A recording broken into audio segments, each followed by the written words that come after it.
Bom dia, boa tarde. Vamos começar então a segunda prática de transporte, tá? Que se chama Lei de Boyle. O objetivo dessa prática é provar que para uma mudança de estado de um gás que está confinado num sistema fechado ou ao comprimi-lo, né, a pressão e o volume são inversamente proporcionais à temperatura para um processo, portanto, isotérmico. Primeiro a gente vai verificar se esse gás pode ser considerado um gás perfeito ou não, né? E vamos verificar que para um processo onde não há variação da temperatura, PV, a pressão versus volume, é igual a uma constante. A equação de estado é apresentada para a fase vapor, né, de uma substância simples compressível, onde eu posso ter a variação da massa específica no tempo, né, e para os valores baixos da massa específica, ou valores moderados da pressão, ou valores altos de temperatura, P, V e T podem ser obtidos com bastante precisão usando essas equações. Uma das mais conhecidas é o produto da pressão vezes o volume, que é igual a massa, vezes a constante de um gás particular, vezes a temperatura absoluta, né? Também temos outras apresentações da equação de estado para o gás perfeito, ou gás ideal. A pressão vezes o volume específico é igual à constante universal, né, do gás, que é sempre constante, que é igual a 8.314,34 Joule/kmol por Kelvin, vezes a temperatura absoluta. Ou também o produto da pressão vezes volume específico, que é igual a constante para um gás particular que muda de acordo com o gás, vezes a temperatura em Kelvin, que é a temperatura absoluta, né? A pressão tem que ser absoluta e a temperatura também é absoluta. Ou seja, você deve, para jogar nessa fórmula, calcular as grandezas, incluir a pressão atmosférica. Também temos a fórmula clássica, pressão vezes volume igual a massa em quilos, vezes a constante para um gás particular, que varia de acordo com o gás, vezes a temperatura. Outra forma também que a gente pode usar é a pressão é igual a massa específica vezes a constante particular de um gás e a temperatura. Ou pressão é igual essa constante particular do gás vezes a temperatura dividido pelo volume específico. Por quê? A massa específica é igual a 1 sobre o volume específico, tá? E aqui é outra fórmula, né, onde aparece o N, tá? O N é o número de moléculas dado em quilomol, que é igual a massa dividido pelo peso molecular. Aqui eu tenho uma tabela, né, onde eu mostro o peso, a variação do peso molecular de acordo com os gases, né, considerando que esses gases podem ser ideais, né, de acordo com as suas de acordo com os seus estados, né, os seus valores de pressão e temperatura. E aqui é constante para um gás particular. Então, para o ar, a gente vai usar, né, esse valor aqui, ó, né, 0,287 kJ sobre quilo vezes Kelvin, né? E aqui a relação para dos calores específicos, né, que a gente vai ver na teoria, né, sobre o que significa isso. Então, quando eu tenho Cp igual a Cv, eu tenho um fluido incompressível, tá? Vocês vão ver isso lá na teoria.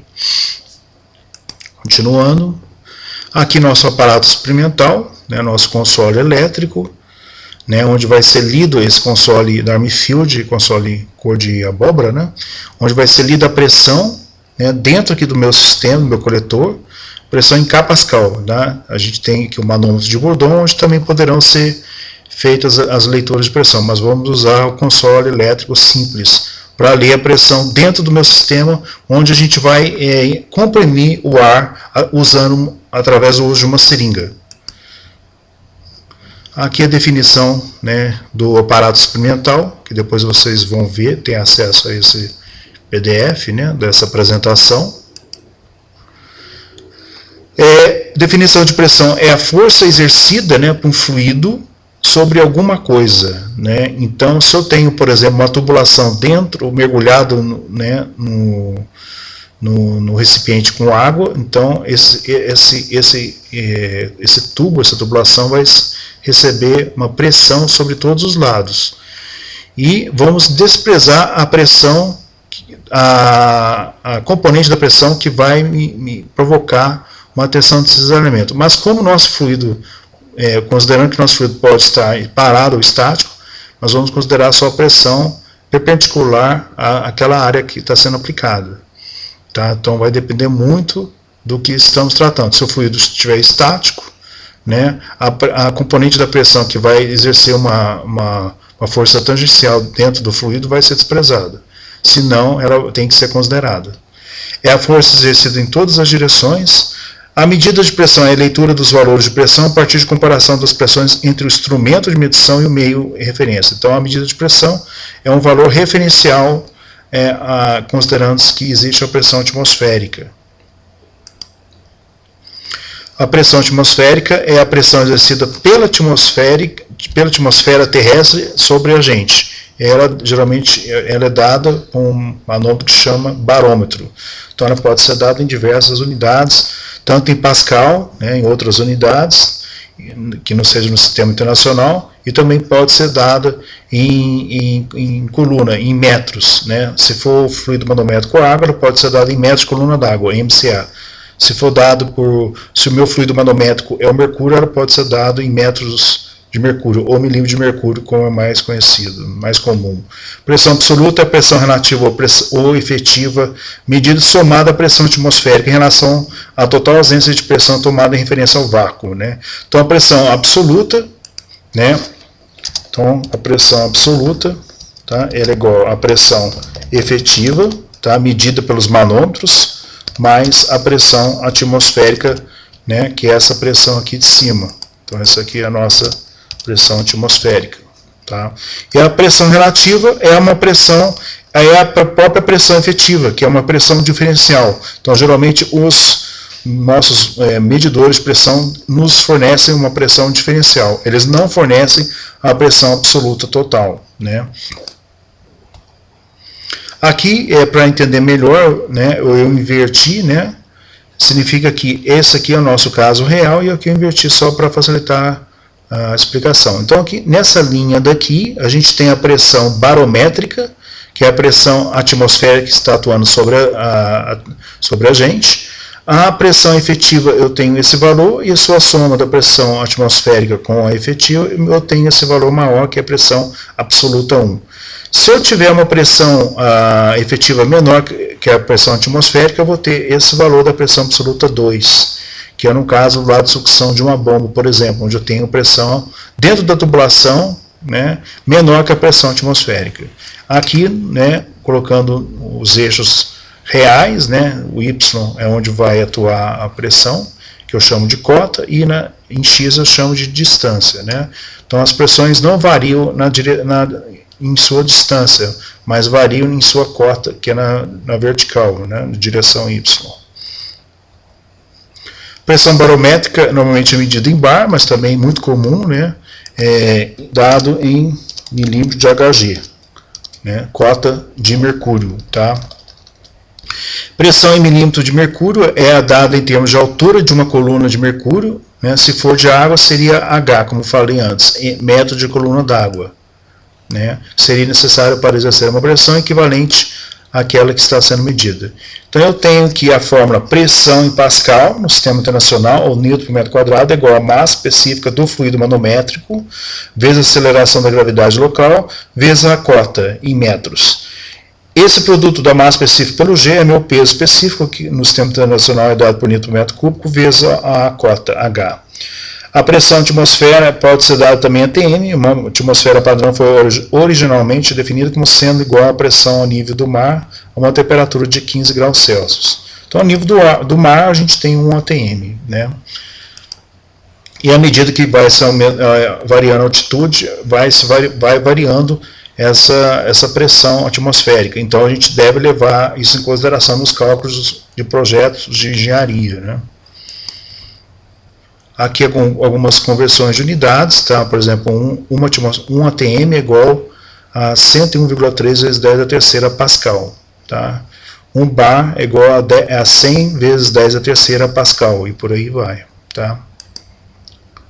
Aqui um tipo de manômetro em U, que é utilizado também, né, para medir, por exemplo, a queda de pressão numa tubulação, né, onde esse H é a minha pressão de cota, né, em metros. Né? Então, se o meu fluido aqui for mercúrio, eu digo que esse H vai ser, por exemplo, a variação de pressão vai ser um H, por exemplo, de 500 milímetros de mercúrio. Se esse fluido preto for água e o fluido que está sendo medido, a pressão, for o ar, né, eu vou usar, por exemplo, o meu H vai ser em MCA, ou metros de coluna d'água. Tá? Por que, por exemplo, se eu tiver aqui a água, eu não posso usar o meu fluido manômetro como o ar? Por quê? Fica aí uma pergunta para vocês pensarem. Tá? Então, imagine que eu tenho uma tubulação passando aqui, eu quero medir a queda de pressão entre os pontos 1 e 2, que é P1 e P2. Então, supondo que o escoamento seja de ar, né? Por exemplo, água. Por que o meu fluido aqui seria o preto, não poderia ser o ar? Né? Aqui, vamos pensar então, aqui o manômetro de Bourdon, a construção dele, tá? Só para efeitos de conhecimentos, manômetro de Bourdon tipo C, tipo espiral e tipo helicoidal, né? São o formato, a construção física do mesmo, né? Aquele manômetro lá no início, que está na bancada. Esse aqui é no centro aqui, o nosso manômetro de Bourdon, né? Que vai nos fornecer as pressões efetivas, né? Ele não fornece a pressão absoluta. Então, voltando lá no slide, vamos propor para vocês, tá, um trabalho sobre tipo de manômetros e suas aplicações. Ele deve ser entregue na forma digital, em CDR ou DVDR, no final da segunda prova da prática de ME 08. É um trabalho individual e o modelo consta nesse endereço aqui, que é um site do EBA. O EBA é esse endereço aqui, ó, .eba.com.br, tá bom? Se precisar de senha, é só mandar um e-mail para mim. Tá? Aqui o que vocês devem constar no trabalho, tá ok? Esse trabalho vai valer pontos, como foi combinado desde o início das práticas. Alguns tipos de erros evitáveis, né, são os erros mais comuns e podem ser eliminados. Uso incorreto do equipamento, registro incorreto dos resultados, na hora de fazer anotação, erro nos cálculos, por exemplo, arredondamentos que não poderiam ser feitos, ou então utilização de valores não adequados para aquele determinado local, por exemplo, aceleração da gravidade, né, você deve usar o valor correto no local que você está, você não pode usar um G dos Estados Unidos numa outra região, isso vai dar diferença nos cálculos. Tá, okay? Deve-se considerar também a variação das propriedades termofísicas com a temperatura, então as condições ambientais influenciam no ensaio. Tá? O uso incorreto do equipamento, por exemplo, no primeiro ensaio nós fizemos uma mudança no seletor no console elétrico.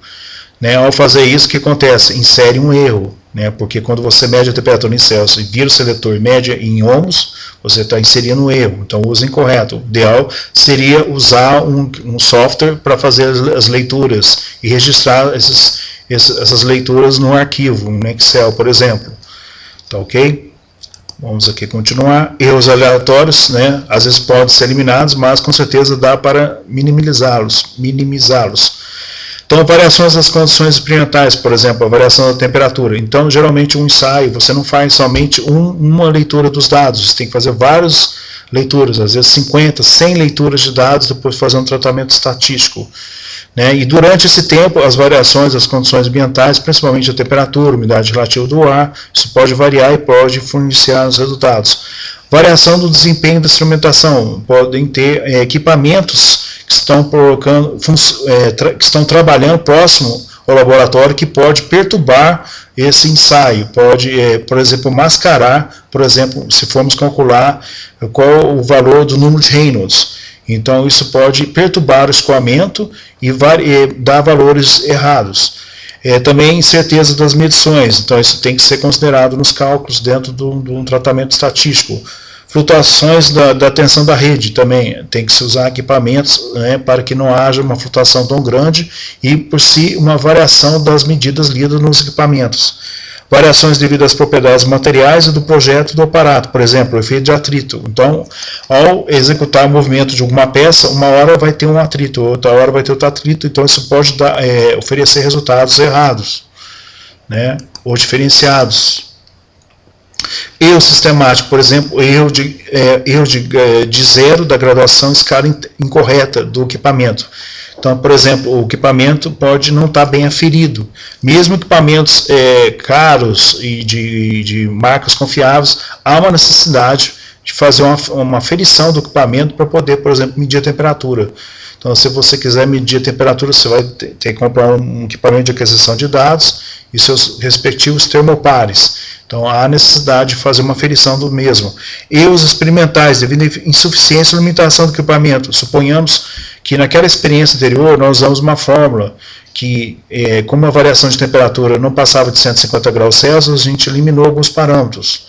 Então, se a temperatura fosse maior que 150 graus, nós não poderíamos eliminar esses parâmetros. Então, nós temos que ver aqui quais são as incertezas do equipamento acima de faixas de valores lidos de temperatura. Isso deve ser considerado. Ou acima é como se você estivesse ouvindo um equipamento de som. A partir de um volume você tem uma distorção e você não tem mais aquela qualidade de som. Nos equipamentos a mesma pode acontecer isso também. Erros humanos, por exemplo, leitura a partir do lado errado de um menisco líquido, né? Então isso também vai envolver interpolação visual, né? Então, e também qual a menor medida que a sua escala contém. Então tem que ter saber interpolar visualmente e também verificar qual a menor escala e fazer a leitura correta, se não for uma leitura digital. Continuando aqui, falando sobre o gás, tá? Um gás ideal ou perfeito é um modelo idealizado, né, para o comportamento de um gás. Então muitos gases podem ser idealizados. Então com isso a gente vai poder usar a fórmula PV igual a M vezes R vezes T. Caso contrário, se ele não, aqui M de massa. Caso contrário, eu não posso usar essa fórmula, se ele não for considerado um gás ideal.